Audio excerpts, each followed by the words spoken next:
வேதத்தை வாஞ்சையோடு கற்றுக்கொள்ள வரும் அன்பு நேயர்களை இயேசு கிறிஸ்துவின் இனிய நாமத்தினாலே அன்புடன் வாழ்த்தி வரவேற்கிறோம். நாம் கடந்த நிகழ்ச்சியிலே யோவான் 4ஆம் அதிகாரம் 30ஆம் வசனங்கள் வரை கற்றுக்கொண்டோம். அந்த பகுதியிலே திருச்சபைகளிலே பலர் அநேக வெளிப்புறமான சடங்காச்சாரங்களை தங்கள் பாவங்களை மறைப்பதற்காகவே நிறைவேற்றுகிறார்கள் என்றும், இயேசு கிறிஸ்துவின் 2வது வருகையை நாங்கள் நம்பவில்லை என்று சொல்லுகிறவர்களும் உள்ளத்திலே ஒரு நடுக்கத்தோடு தான் காணப்படுகிறார்கள் என்றும், நம்முடைய வாழ்க்கை மற்றவர்களுக்கு சாட்சியாக இருக்க வேண்டும் என்றும், இயேசுவின் அன்பை எந்த வழியிலாவது மற்றவர்களுக்கு கொடுக்கவும் நாம் நம்மை அர்ப்பணிக்க வேண்டும் என்றும் கற்றுக்கொண்டோம். இன்று நாம் அதனை தொடர்ந்து 4ஆம் அதிகாரம் 31ஆம் வசனம் முதல் 5ஆம் அதிகாரம் 5ஆம் வசனங்கள் வரை கற்றுக்கொள்ள இருக்கிறோம். இந்த பகுதியிலே இயேசு கிறிஸ்து ஏன் சமாரியாவின் வழியாக சென்றார்? நாம் இயேசு கிறிஸ்துவை எவ்வாறு விசுவாசிக்க வேண்டும்? பெதஸ்தா குலத்தில் குணமாக்கப்பட்டவனை தேவாலயத்திலே இயேசு பார்த்தபோது அவனிடம் கூறியது என்ன? வாருங்கள், எங்களுடன் இணைந்திருந்து அறிந்து கொள்ளுங்கள். பிரியமான வேதாராய்ச்சி நேயர்களே, கடந்த நிகழ்ச்சியிலே நாம் யோவான் 4ஆம் அதிகாரத்தை சிந்திக்க துவங்கினோம். இயேசு கிறிஸ்து கலிலேயாவுக்கு போகும்பொழுது சமாரியா வழியாக கடந்து சென்றார். ஏனென்றால் சமாரியாவிலே தேவையுள்ள ஒரு பெண்ணை சந்திக்க வேண்டியது இருந்தது. களைப்படைந்தவராய் கிணற்றருகிலே அவர் உட்கார்ந்த பொழுது தண்ணீர் மொண்டு கொள்ளும்படியாக ஒரு பெண் வருகிறாள். அவளுடைய வாழ்க்கையிலே அவளுடைய ஆத்தும தேவையை உணரச் செய்து தாகத்தை உண்டாக்கி தானே மேசியா என்பதை இயேசு வெளிப்படுத்தினார். உடனே அவள் ஊருக்குள்ளே போய் ஜனங்களிடத்திலே, நான் செய்த எல்லாவற்றையும் ஒரு மனுஷன் எனக்கு சொன்னார், அவரை வந்து பாருங்கள், அவர் கிறிஸ்துதானா என்று கூறினாள் என்று இறுதியாக சிந்தித்தோம். இன்று யோவான் எழுதின சுவிசேஷம் 4ஆம் அதிகாரம் 31ஆம் வசனம் முதல் கற்றுக்கொள்ளப் போகிறோம். பாருங்கள், வாசிக்கிறேன். யோவான் 4ஆம் அதிகாரம் 31 முதல் 34 வரை. இப்படி நடக்கையில் சீஷர்கள் அவரை நோக்கி, ரபி, போஜனம் பண்ணும் என்று வேண்டிக் கொண்டார்கள். அதற்கு அவர், நான் புசிப்பதற்கு நீங்கள் அறியாத ஒரு போஜனம் எனக்கு உண்டு என்றார். அப்பொழுது சீஷர்கள் ஒருவரை ஒருவர் பார்த்து, யாராவது அவருக்கு போஜனம் கொண்டு வந்திருப்பானோ என்றார்கள். இயேசு அவர்களை நோக்கி, நான் என்னை அனுப்பினவருடைய சித்தத்தின்படி செய்து அவருடைய கிரியையை முடிப்பதே என்னுடைய போஜனமாயிருக்கிறது. அருமையானுள்ளே, இப்பொழுது தெரிகிறதா அவர் சமாரியாவின் வழியாக சென்றதற்கு காரணம்? தேவை நிறைந்த ஒரு பெண்ணின் தேவையை சந்திக்கும்படியாக, பிதாவினுடைய சித்தத்தை நிறைவேற்றும்படியாக அவர் கடந்து சென்றார்.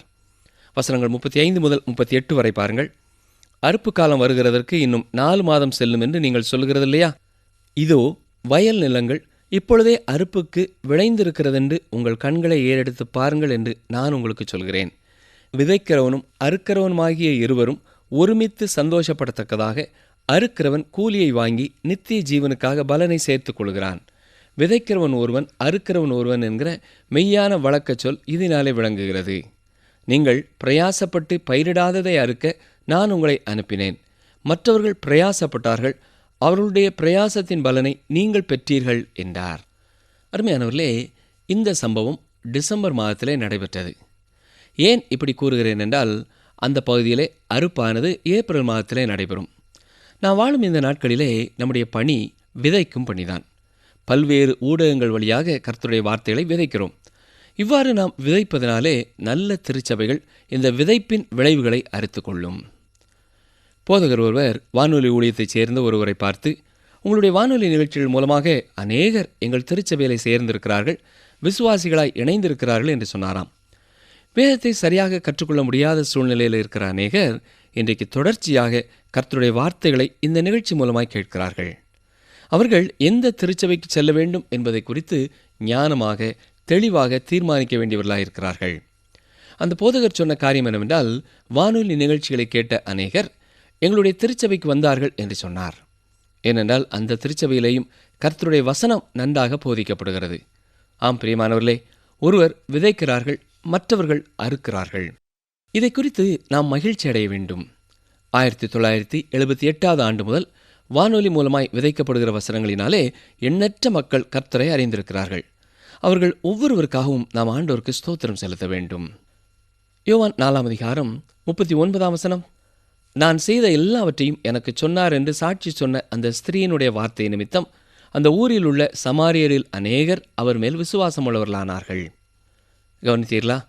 தவறான வாழ்க்கை வாழ்ந்து கொண்டிருந்த ஒரு பெண் ஒரு குறிப்பிட்ட நேரத்திலே ஆண்டவராய் இயேசு கிறிஸ்துவை முகமுகமாய் சந்தித்த பொழுது, அவளுடைய வாழ்க்கையிலே தான் மேசியாவை கண்டுகொண்டேன் என்பதை மற்றவர்களோடு பகிர்ந்து கொண்ட பொழுது எண்ணற்ற மக்கள் விசுவாசத்திற்குள்ளே கடந்து வந்தார்கள். யோவான் 4 அதிகாரம் 40 முதல் 42 வசனங்கள் வரை வாசிக்கிறேன். சமாரியர் அவரிடத்தில் வந்து தங்களிடத்தில் தங்க வேண்டுமென்று அவரை வேண்டிக் கொண்டார்கள். அவர் 2 நாள் அங்கே தங்கினார். இப்பொழுது அவருடைய உபதேசத்தின் நிமித்தம் இன்னும் அநேகம் பேர் விசுவாசித்து அந்த ஸ்திரீயை நோக்கி, உன் சொல்லி நிமித்தம் அல்ல, அவருடைய உபதேசத்தை நாங்களே கேட்டு அவர் மெய்யாய் கிறிஸ்துவாகிய உலக இரட்சகர் என்று அறிந்து விசுவாசிக்கிறோம் என்றார்கள். எத்தனை அற்புதமான ஒரு காட்சியை பார்க்கிறோம். ஜீவ தண்ணீரண்டை வந்து தாகம் தீர்த்து கொண்டார்கள். அதற்கு நிபந்தனை ஒன்றே ஒன்றுதான், தாகமுள்ளவர்களாய் இருக்க வேண்டும். அருமையானவர்களே, நம்முடைய வாழ்க்கையிலே நாம் பாவிகள் என்ற உணர்வு பெற்றுக்கொள்ளும் பொழுதுதான் நம்முடைய தாகத்தை நாம் புரிந்து கொள்ள முடியும். ஏசாயா 55:1 என்ன வாசிக்கிறோம்? ஓ தாகமாயிருக்கிறவர்களே, நீங்கள் எல்லாரும் தண்ணீர்கள் அண்டைக்கு வாருங்கள். பணம் இல்லாதவர்களே, நீங்கள் வந்து வாங்கி சாப்பிடுங்கள். நீங்கள் வந்து பணமும் இன்றி விலையும் இன்றி திராட்சரசமும் பாலும் கொள்ளுங்கள். ஆண்டவராய் இயேசு கிறிஸ்துவும் இதே அழைப்பை கொடுத்தார். யோவான் 7 அதிகாரம் 37 வசனத்திலே அவர் சொல்லும் பொழுது, இயேசு நின்று சத்தமிட்டு, ஒருவன் தாகமாயிருந்தால் என்னிடத்தில் வந்து பானம் பண்ண கடவன் என்று அழைப்பு கொடுக்கிறார். ஆனால் நிபந்தனை ஒன்றே ஒன்றுதான், தாகம் இருக்க வேண்டும். அநேக சமாரியர்கள் அவரிடத்திலே வந்து தங்கள் தாகத்தை தீர்த்து கொண்டார்கள். இந்த சமாரிய பெண்ணின் மூலமாய் எப்படி அநேகர் வந்து இயேசுவை அறிந்து கொண்டார்களோ, அதை போலவே இன்றைக்கும் ஒவ்வொரு தனிநபர் மூலமாகவும் அநேகர் இயேசு கிறிஸ்துவை கண்டுகொள்ள முடியும். மாற்றம் பெற்ற புதுவாழ்வு பெற்ற ஒருவருடைய வாழ்க்கை மற்ற அநேகரை இயேசுவண்டை இழுக்கிறதா இருக்கிறது. சில இளைஞர்கள் மிக அருமையான பெற்றோர்களை பெற்றோர்களாயிருக்கிறார்கள். அந்த பெற்றோருடைய சாட்சியான வாழ்க்கை பிள்ளைகளையும் இயேசுவண்டை வழி நடத்துகிறது. குறிப்பிட்ட காலம் வரைக்கும் பெற்றோருடைய வெளிச்சத்திலே வாழுகிறார்கள். தனிப்பட்ட விதத்திலே இயேசு கிறிஸ்துவை அவர்கள் அறிகிறதில்லை. ஆனால் பின்னான காலங்களிலே பெற்றோருடைய நிழல் கடந்து சென்ற பிறகு தடுக்கி விழுந்து விடுகிறார்கள். அருமையானவர்களே, ஒருவரை ஒருவர் இயேசு கிறிஸ்துவை அறிந்து கொள்ள வழிநடத்துவது மிக அவசியமானது. அறிந்து கொள்வது மட்டுமல்ல, அவரோடு கூட ஒரு தனிப்பட்ட நெருங்கிய ஐக்கியத்தை ஏற்படுத்திக் கொள்ள வேண்டும். இந்த சமாரியர்கள் என்ன சொன்னார்கள்? உன் சொல்லி நிமித்தமல்ல, அவருடைய உபதேசத்தை நாங்களே கேட்டு அவர் மெய்யாய் கிறிஸ்துவாகிய உலக இரட்சகர் என்று அறிந்து விசுவாசிக்கிறோம். கவனித்தீர்களா? யூதர்களை விட இவர்கள் எவ்வளவு சீக்கிரமாய் இயேசுவை விசுவாசிக்கிறார்கள். ஆம் பிரியமானவர்களே, தனிப்பட்ட விதத்திலேயும் ஒவ்வொருவரும் அறிந்து அவரை விசுவாசிக்க வேண்டிய விதமாய் விசுவாசிக்க வேண்டும். யோவான் 4 அதிகாரம் 43 முதல் 46 வசனம் வரை பாருங்கள். 2 நாளைக்கு பின்பு அவர் அவ்விடம் விட்டு புறப்பட்டு கலிலேயாவுக்கு போனார். ஒரு தீர்க்கதரிசிக்கு தன் சொந்த ஊரிலே கனமில்லை என்று இயேசு தாமே சொல்லியிருந்தார். அவர் கலிலேயாவில் வந்தபோது எருசலேமில் பண்டிகையிலே அவர் செய்த எல்லாவற்றையும் பார்த்திருந்த கலிலேயர் அவரை ஏற்றுக்கொண்டார்கள். அவர்களும் பண்டிகைக்கு போயிருந்தார்கள். பின்பு இயேசு தாம் தண்ணீரை திராட்சரசமாக்கின கலிலேயாவில் உள்ள கானா ஊருக்கு மறுபடியும் வந்தார். அப்பொழுது கப்பர்நகூமிலே ராஜாவின் மனுஷரில் ஒருவனுடைய குமாரன் வியாதியாயிருந்தான். கவனித்தீர்களா? யோவான் தெளிவான பூகோள விபரங்களை நமக்கு கொடுக்கிறார். இயேசு கிறிஸ்து சமாரியாவை விட்டு கலிலேயாவிற்கு போகிறார். அநேக கலிலேயர்கள் அவரை விசுவாசித்தார்கள். ஏனென்றால் அவர்கள் பஸ்கா பண்டிகையின் சமயத்திலே அவர் செய்ததை, அவர் பேசியதை எல்லாம் கவனித்திருந்தார்கள், பார்த்திருந்தார்கள். இப்பொழுது கலிலேயாவில் உள்ள கானா ஊருக்கு குறிப்பாக போகிறார். ஏனென்றால் அங்கே ராஜாவின் மகன் கப்பர்நகூமிலே வியாதியாயிருக்கிறான். வசனம் 47. இயேசு யூதேயாவிலிருந்து கலிலேயாவுக்கு வந்தார் என்று அந்த மனுஷன் கேள்விப்பட்ட போது அவரிடத்திற்கு போய் தன் மகன் மரண அவஸ்தையாயிருந்தபடியினாலே அவனை குணமாக்கும்படிக்கு வரவேண்டும் என்று அவரை வேண்டிக் கொண்டான். இங்கே மகனின் சார்பிலே தனது விசுவாசத்தை வெளிப்படுத்திய ஒரு தகப்பனை குறித்து பார்க்கிறோம். சற்று முன்னர் நாம் பேசிக்கொண்டது தொடர்பான ஒரு சத்தியத்தை இங்கே நாம் பார்க்கலாம். ஆனால் அருமையானவர்களே, நம்முடைய மகனோ மகளோ தனிப்பட்ட விதத்திலே இயேசு கிறிஸ்துவோடு ஒரு தொடர்பை ஏற்படுத்தி கொண்டவர்களாய் இருக்க வேண்டும். அந்த தகப்பனார் அந்த பையனையே இயேசு கிறிஸ்துவிடத்திலே கொண்டு வந்திருக்க வேண்டும். நமக்கு அருமையானவர்களுக்காக நாம் இயேசு கிறிஸ்துவிடத்திலே ஜெபிக்கலாம். நமக்கு அருமையானவருடைய வாழ்க்கையிலே நம்முடைய விசுவாசத்தை கொண்டு அவர்களையும் விசுவாசத்திற்குள்ளே நடத்தலாம். நம்முடைய வாழ்க்கையின் சாட்சியை அவர்கள் பார்த்து, ஜீவிக்கிற இயேசு உங்களுடைய வாழ்க்கையிலே இருக்கிறார் என்பதை அறிந்து அவர்களும் ஜீவிக்கிற கர்த்தரண்டை வர வேண்டும். சில பெற்றோர் தங்கள் பிள்ளைகளுக்கு முன்மாதிரியாய் வாழாமல் சில ஊழியக்காரர்கள் அவர்களுக்காக ஜெபிக்க வேண்டும் என்றும் அவர்களுக்கு ஆலோசனை சொல்ல வேண்டும் என்றும் எதிர்பார்க்கிறார்கள். அருமையானவர்களே, நம்முடைய வாழ்க்கை நம்முடைய சாட்சி நம்முடைய பிள்ளைகளை பாதிக்கும் என்பதை நாம் மறந்து போகக்கூடாது. கிறிஸ்துவை நேசிக்கிறவர்களாக, அவருடைய வசனங்களுக்கு கீழ்ப்படுகிறவர்களாக நீங்கள் முன்மாதிரியாக இருக்கும் பொழுது உங்கள் பிள்ளைகள் எளிதாக கர்த்தரை கண்டுகொள்ள முடியும். என்றாலும் தனிப்பட்ட விதத்திலே அவர்களும் இயேசு கிறிஸ்துவோடு தங்களுடைய உறவை ஏற்படுத்திக் கொள்ள வேண்டும். யோவான் 4 அதிகாரம் 48 முதல் 50 வசனம் வரை வாசிக்கிறேன். அப்பொழுது இயேசு அவனை நோக்கி, நீங்கள் அடையாளங்களையும் அற்புதங்களையும் காணாவிட்டால் விசுவாசிக்க மாட்டீர்கள் என்றார். அதற்கு ராஜாவின் மனுஷன், ஆண்டவரே, என் பிள்ளை சாகிறதற்கு முன்னே வரவேண்டும் என்றான். இயேசு அவனை நோக்கி, நீ போகலாம், உன் குமாரன் பிழைத்திருக்கிறான் என்றார். அந்த மனுஷன் இயேசு சொன்ன வார்த்தையை நம்பி போனான். இயேசு கிறிஸ்து சொன்ன வார்த்தைக்கு பதிலாக அவன் அடையாளங்களையும் அற்புதங்களையும் நாடி வரவில்லை. அவனுக்கு அவனுடைய மகன் சுகம் பெற வேண்டும் என்பதை வெளிப்படுத்தினான். அதுதான் அவனுக்கு முக்கியமானதாய் இருந்தது. அந்த மனிதனுடைய விசுவாசத்தை பார்த்து அந்த நிமிடமே அந்த மனிதனை இயேசு குணமாக்கினார். இது எத்தனை அற்புதமான ஒரு சம்பவம் இல்லையா? ஆனால் அவன் இயேசு கிறிஸ்துவண்டை தனது மகனை கொண்டு வராமல் இருந்தது சரியல்ல. அவன் கொண்டு வந்திருந்தால் நன்றாக இருந்திருக்கும். அவன் குணமடைந்த பிறகு அவனை இயேசு கிறிஸ்துவண்டை கொண்டு வந்திருப்பான் என்று நாம் விசுவாசிக்கலாம். அந்த சமாரிய பெண்ணை சற்றே கவனியுங்கள். அவள் ஒரு ஒழுக்கமற்ற வாழ்க்கை வாழ்ந்து கொண்டிருந்த பெண்ணாயிருந்தாலும் இயேசு கிறிஸ்துவை கண்டுகொண்ட உடனே தைரியமாய் போய் மற்றவர்களையும் இயேசுவண்டை அழைத்து வருகிறாள். அருமையானவர்களே, எந்த ஒரு ஊழியக்காரனும் சந்தித்து கிறிஸ்துவண்டை வழிநடத்த முடியாத அநேகரை நீங்கள் சந்தித்து வழிநடத்த முடியும். உங்களை தவிர வேறு யாரும் அந்த தனிநபரை சந்திக்க முடியாத சூழ்நிலையிலே அவர்கள் இருக்கிறார்கள். ஒருவேளை நீங்கள் பல நாட்களாக அவர்களுக்காக ஜெபித்துக் கொண்டிருக்கலாம். ஆனால் அவர்களிடத்திலே இயேசுவின் அன்பை பகிர்ந்து கொள்ள வேண்டியது உங்களுடைய பொறுப்பு. நீங்கள் சொல்கிற காரியங்களுக்கு அந்த சகோதரன் செவி சாய்ப்பார். அந்த சகோதரனையும் சகோதரியையும் இயேசு கிறிஸ்துவுக்கு மிக அருகிலே அழைத்து கொண்டு வர வேண்டியது உங்கள் பொறுப்பு. யோவான் 4 அதிகாரம் 51, 52 வசனங்கள். அவன் போகையில் அவனுடைய ஊழியக்காரர் அவனுக்கு எதிர்கொண்டு வந்து, உம்முடைய குமாரன் பிழைத்திருக்கிறான் என்று அறிவித்தார்கள். அப்பொழுது எந்த மணி நேரத்தில் அவனுக்கு குணமுண்டாயிற்று என்று அவர்களிடத்தில் விசாரித்தான். அவர்கள், நேற்று 7ஆம் மணி நேரத்தில் ஜுரம் அவனை விட்டது என்றார்கள். இங்கே 7ஆம் மணி வேளை என்று சொல்லும்பொழுது யோவான் யூதர்களுடைய கணக்கை பயன்படுத்துகிறாரா, ரோமர்களுடைய கணக்கை பயன்படுத்துகிறாரா என்பது சரியாக தெரியவில்லை. ரோம கணக்குப்படி இது மாலை 7 மணியாய் இருந்திருக்க வேண்டும். வசனங்கள் 53, 54. உன் குமாரன் பிழைத்திருக்கிறான் என்று இயேசு தன்னுடனே சொன்ன மணி நேரம் அதுவே என்று தகப்பன் அறிந்து அவனும் அவன் வீட்டார் அனைவரும் விசுவாசித்தார்கள். இயேசு யூதேயாவிலிருந்து கலிலேயாவுக்கு திரும்பி வந்த பின்பு இது அவர் செய்த 2ஆம் அற்புதம்.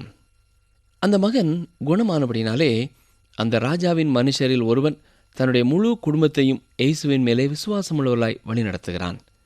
தனிப்பட்ட விதத்திலே அவர்கள் தங்கள் விசுவாசத்தை அறிக்கையிட வேண்டியவர்களாய் இருக்கிறார்கள். ஆனால் இதற்கு அந்த குடும்பத் தலைவன் காரணமாயிருந்தான். இங்கே அற்புதம் என்று சொல்லப்பட்டிருக்கிற வார்த்தையானது அடையாளம் என்று மொழிபெயர்க்கப்பட வேண்டும். இதுவே இயேசு செய்த 2வது அடையாளம். இப்பொழுது நாம் யோவான் 5ஆம் அதிகாரத்திற்குள்ளே கடந்து செல்கிறோம். இங்கே பெதஸ்தா என்ற குளத்தின் அருகிலே பல ஆண்டுகளாய் சுகவீனமாய் இருந்த ஒரு மனிதனுக்கு இயேசு அற்புதமாய் சுகம் கொடுத்ததை குறித்து வாசிக்கிறோம். உண்மையை சொல்ல வேண்டுமென்றால் இயேசு செய்த இந்த அற்புதமானது அவருடைய ஊழியத்தின் பாதையிலே ஒரு பெரிய திருப்பத்தை உண்டு பண்ணியது. அதாவது சமய தலைவர்கள் அவர் மேலே கோபம் கொள்ளவும் அவரை அழிக்கவும் திட்டமிட இது காரணமாயிருந்தது என்று சொல்லலாம். பாருங்கள், யோவான் 5ஆம் அதிகாரம் 16 முதல் 18 வசனம் வரை.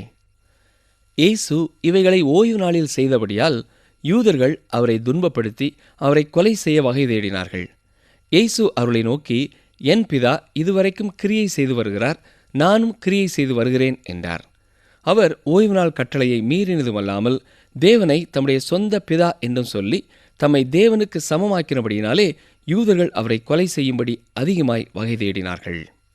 மனுஷன் ஓய்வு நாளுக்காக உண்டாக்கப்படவில்லை, ஓய்வு நாள் மனுஷனுக்காக உண்டாக்கப்பட்டது என்று கூறினார். இயேசு கிறிஸ்து இந்த அற்புதத்தை செய்தபடினாலே அவரை கொலை செய்ய வேண்டுமென்ற எண்ணம் அவர்களுக்குள்ளே வந்தது. ஓய்வு நாளின் நிமித்தமாக அவர்கள் அவரை பகைத்தார்கள். அவர் தேவனுக்கு சமமாய் தன்னை குறித்து பேசியதும் அவர்களுக்கு எரிச்சலாய் இருந்தது. தேவனுக்கு சமமாய் இருப்பதை குறித்து அவர் சொல்லும் பொழுது அவருடைய தெய்வீகத்தை தெளிவாய் அது வெளிப்படுத்தியது. வேதத்தை பூர்ணமாக விசுவாசியாத சிலர் இயேசு கிறிஸ்துவின் தெய்வீகத்தை மறுதலிப்பார்கள். அப்படி பேசுகிறவர்கள் ஒன்று அறியாமையினாலே பேச வேண்டும், அல்லது வேண்டுமென்றே உண்மைக்கு எதிராய் அவர்கள் பேச வேண்டும். சரி, இப்பொழுது நாம் யோவான் 5ஆம் அதிகாரம் 1ஆம் வசனத்திலிருந்து பார்ப்போம். அங்கே யூதர்களின் பண்டிகை ஒன்று வந்தது என்று பார்க்கிறோம். இது எந்த பண்டிகை? அநேகமாக இது பஸ்கா பண்டிகையாய் இருக்க வேண்டும். யூதர்களுக்கு 3 முக்கியமான பண்டிகைகள் உண்டு. உபாகமம் 16ஆம் அதிகாரம் 16ஆம் வசனத்திலே சொல்லப்பட்டிருக்கிறது போல, வருஷத்தில் 3 தரம் புளிப்பில்லாத அப்ப பண்டிகையிலும், வாரங்களின் பண்டிகையிலும், கூடார பண்டிகையிலும் உன் ஆண் மக்கள் எல்லாரும் உன் தேவனாய கர்த்தர் தெரிந்து கொள்ளும் ஸ்தானத்திலே அவர் சந்நிதிக்கு முன்பாக வந்து காணப்பட கடவர்கள் என்று கூறப்பட்டிருக்கிறது. யோவான் 2ஆம் அதிகாரத்திலே நாம் ஏற்கனவே பஸ்கா பண்டிகை குறித்து பார்த்ததினாலே 7வது அதிகாரத்திலே கூடார பண்டிகை குறித்து பார்க்கிறோம். எனவே இந்த அதிகாரத்திலே சொல்லப்பட்டிருக்கிற பண்டிகை பெந்தேகோஸ்தே பண்டிகையாய் இருக்கலாம் என்று எண்ணப்படுகிறது. அது என்ன பண்டிகை என்பது அதிக முக்கியமில்லாதபடினாலே அது நமக்கு கூறப்படவில்லை. ஒருவேளை இது மற்றொரு வருடத்தின் பஸ்கா பண்டிகையாகவே கூட இருக்கலாம். வாசிக்கிறேன். யோவான் 5ஆம் அதிகாரம் முதல் 3 வசனங்கள். இவைகளுக்கு பின்பு யூதருடைய பண்டிகை ஒன்று வந்தது. அப்பொழுது இயேசு எருசலேமுக்கு போனார். எபிரேய பாஷையிலே பெதஸ்தா எனப்பட்ட ஒரு குளம் எருசலேமில் ஆட்டு வாசலின் அருகே இருக்கிறது. அதற்கு 5 மண்டபங்கள் உண்டு. அவைகளிலே குருடர், சப்பானிகள், சூம்பின உறுப்புடையவர்கள் முதலான வியாதிக்காரர் அநேகர் படுத்திருந்து தண்ணீர் எப்பொழுது கலங்கும் என்று காத்து கொண்டிருப்பார்கள். இது ஆட்டு வாசலின் அருகே இருந்தது என்று பார்க்கிறோம். இந்த குளத்தின் பெயர் பெதஸ்தா. இதன் பொருள் என்னவென்றால், இதற்கு 5 மண்டபங்கள் உண்டு. இங்கே எண்ணற்ற மக்கள் படுத்திருப்பார்கள். அங்கே படுத்திருப்பவர்கள் அத்தனை பேருமே வியாதிக்காரர்கள். தொடர்ந்து வருகிற 4வது வசனம் சிறந்த சில மூலப்பிரதிகளிலே காணப்படுகிறதில்லை. இவ்வாறு சொல்வதனாலே வேதத்திலே பிழை உள்ளது என்று நான் சொல்லவில்லை. நகல் எடுத்த ஒருவர் விளக்கத்திற்காக இதை சேர்த்து எழுதியிருக்கிறார். இது உண்மையானதென்றும் அதை குறித்து நாம் வாக்குவாதம் செய்ய தேவையில்லை என்றும் சொல்லலாம். பாருங்கள், யோவான் 5ஆம் அதிகாரம் 4ஆம் வசனம். ஏனெனில் சில சமயங்களிலே தேவதூதன் ஒருவன் அந்த குளத்தில் இறங்கி தண்ணீரை கலக்குவான். தண்ணீர் கலங்கின பின்பு யார் முந்தி அதில் இறங்குவானோ அவன் எப்பேற்பட்ட வியாதியஸ்தனாயிருந்தாலும் சொஸ்தமாவான். இப்பொழுது புரிகிறதா ஏன் அவர்கள் எல்லாரும் அங்கே காத்திருந்தார்கள் என்று? அது மட்டுமல்ல, அற்புத குணமளிக்கும் சிலரிடத்திலே சென்று சுகம் பெறுகிறோம் என்று சொல்லுகிறவர்களும் உண்டு. அநேக வேளைகளிலே அவர்களுடைய வியாதி உண்மையானதா என்பதிலே கேள்வி இருக்கிறது. இரண்டாவதாக, அவர்கள் பெற்ற சுகம் நிரந்தரமானதா என்பதை குறித்தும் கேள்வி இருக்கிறது. ஆனால் தண்ணீர் கலக்கப்படுவதன் மூலமாக அல்ல. பாருங்கள், யோவான் 5:5. 38 வருஷம் வியாதி கொண்டிருந்த ஒரு மனுஷன் அங்கே இருந்தான். இந்த 38 வருஷங்களும் அவன் அங்கேதான் இருந்தானா என்பது நமக்கு தெரியவில்லை. ஆனால் அவன் 38 வருஷம் வியாதியாக இருந்தான் என்பது தெரிய வருகிறது. எளிதாக நடக்கக்கூடியவன் அல்ல. நினைத்தவுடனே நினைத்த இடத்தை விட்டு அவன் கடந்து செல்ல முடியாதவனாகத்தான் இருந்தான். அங்கே இருந்தவர்களிலே மிகவும் கேடான ஒரு நிலைமையிலே இவன் தான் இருந்திருக்க வேண்டும். 38 ஆண்டுகளும் அவன் அங்கே இல்லாமல் இருந்திருந்தாலும் அதிகமான ஆண்டுகள் அவன் அங்கே காத்து கிடக்கிறான். அப்படி என்றால் அவனுடைய வயது 38ஐ விட அதிகமாக இருந்திருக்கும். அவன் இந்த நிலைமைக்கு வந்ததற்கு காரணம் என்ன? அவனுடைய பாவம். ஏன் இப்படி சொல்கிறேன் என்றால், இயேசு கிறிஸ்துவே 14வது வசனத்திலே நாம் பார்க்கும் பொழுது இவ்விதமாய் அவனிடத்திலே சொல்லியிருக்கிறார். அதற்கு பின்பு இயேசு அவனை தேவாலயத்திலே கண்டு, இதோ நீ சொஸ்தமானாய், அதிக கேடானதொன்றும் உனக்கு வராதபடி இனி பாவம் செய்யாதே என்றார். சற்றே எண்ணி பாருங்கள். இந்த வியாதியஸ்தன் அங்கே படுத்துக்கொண்டு எப்பொழுதும் தண்ணீரையே பார்த்து கொண்டு இருக்கிறான். எப்பொழுதாவது அது கலங்குமா, மற்றவர்கள் இறங்கும் முன்னாலே நான் போய் இறங்கி விடலாமா என்று காத்து கிடக்கிறான். ஆனால் அவனுக்கு கிடைத்ததெல்லாம் ஏமாற்றங்களுக்கு மேலே ஏமாற்றங்கள் தான். அவன் இருந்த மோசமான நிலைமையினாலே எப்பொழுதுமே மற்றவர்கள் அவனுக்கு முன்னாலே போய் இறங்கி விடுகிறார்கள். அநேகர் சுகம் பெற்று போவதை அவனுடைய கண்களினாலே அவன் பார்த்திருக்க வேண்டும். மனநிலை பாதிக்கப்பட்டவர்கள் மனநிலையிலே சுகம் பெற்று சென்றிருப்பார்கள். இவன் இவ்வாறு பல ஆண்டுகளாக இந்த வியாதியினாலே பாதிக்கப்பட்டு அங்கே காத்து கிடக்கிறான். இது ஆண்டவருக்கு தெரியும். அருமையான சகோதரனே, சகோதரியே, உங்களுடைய வாழ்க்கையிலேயும் நீங்கள் என்ன தேவையோடு இருக்கிறீர்கள் என்பதை கர்த்தர் அறிந்திருக்கிறார். ஒருவேளை அது மற்றவர்களுக்கும் தெரியக்கூடிய ஒரு தேவையாயிருக்கலாம், அல்லது மற்ற யாருக்கும் தெரியாத ஒரு தேவையாயும் இருக்கலாம். ஆனால் கர்த்தர் உங்களுடைய தேவையை அறிந்திருக்கிறார். உங்களுடைய தேவையை சந்திக்கும்படியாக அவர் கடந்து வருகிறவராய் இருக்கிறார். அது மட்டுமல்ல, சில வியாதிகள் பாவத்தினாலேயும் வருகிறது என்ற உண்மையையும் இந்த இடத்திலே நாம் மனதிலே பதித்துக் கொள்ள வேண்டும். எல்லா வியாதிகளுக்கும் காரணம் பாவம் என்று சொல்ல முடியாது. ஆனால் சில வியாதிகள் பாவங்களினாலே வருகிறது. நிகழ்ச்சியை கேட்டுக்கொண்டிருக்கிற எனக்கு அருமையான சகோதரனே, சகோதரியே, ஒருவேளை இன்றைக்கு நீங்கள் வியாதிப்பட்ட ஒரு நிலைமையிலே காணப்படலாம். ஒருவேளை உங்களுடைய வியாதிக்கும் காரணம் பாவமாய் இருக்கலாம். அப்படிப்பட்ட ஒரு நிலை இருக்குமென்றால் நீங்கள் ஆண்டவரண்டை சேரும் பொழுது அதை உங்களுக்கு ஆண்டவர் தெளிவுபடுத்துவார். பாவத்தினாலே வருகிற பிரச்சனைகளை குறித்து ஆண்டவர் உணர்த்தும் பொழுதெல்லாம் அது எந்த பாவத்தினாலே வந்தது என்பதையும் உணர்த்துகிறவராகவே இருக்கிறார். கையும் களவுமாய் விபச்சார பெண் பிடிக்கப்பட்ட பொழுது, நீ போ, இனி பாவம் செய்யாதே என்றார். அவளுடைய வாழ்க்கையிலே அவள் அந்த பிரச்சனையான நிலைமைக்கு வந்ததற்கு காரணம் அவளுடைய பாவம் என்பதை அறிந்திருந்த இயேசு அவளுக்கு ஆலோசனை கூறினார்.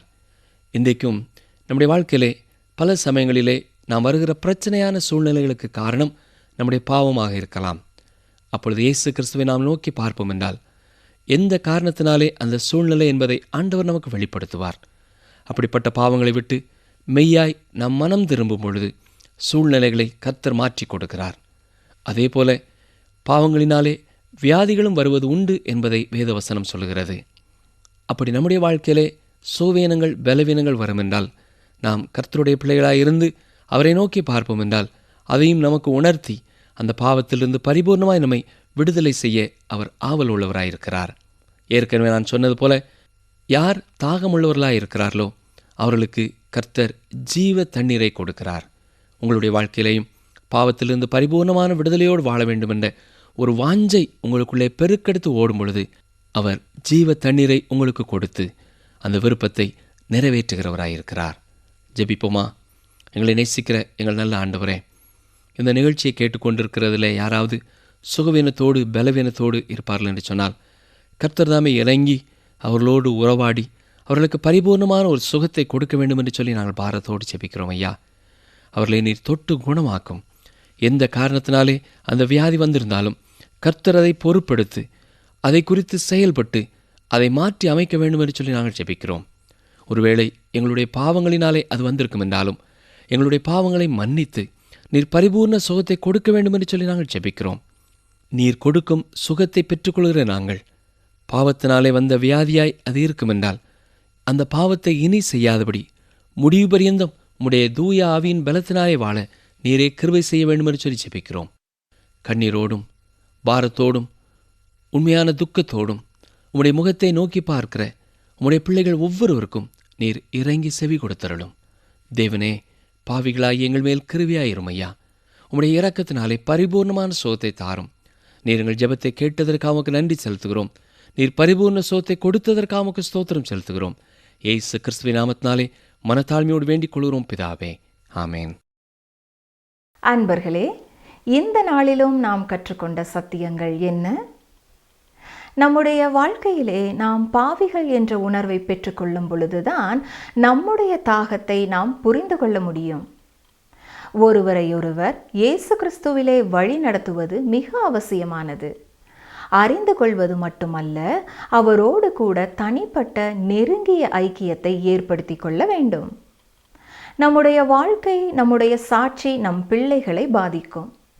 உங்கள் வாழ்க்கையிலே நீங்கள் என்ன தேவையோடு இருக்கிறீர்கள் என்பதை கர்த்தர் அறிந்திருக்கிறார். மீண்டும் அடுத்த நிகழ்ச்சியில் சந்திப்போம். கர்த்தர் உங்களை ஆசீர்வதிப்பாராக.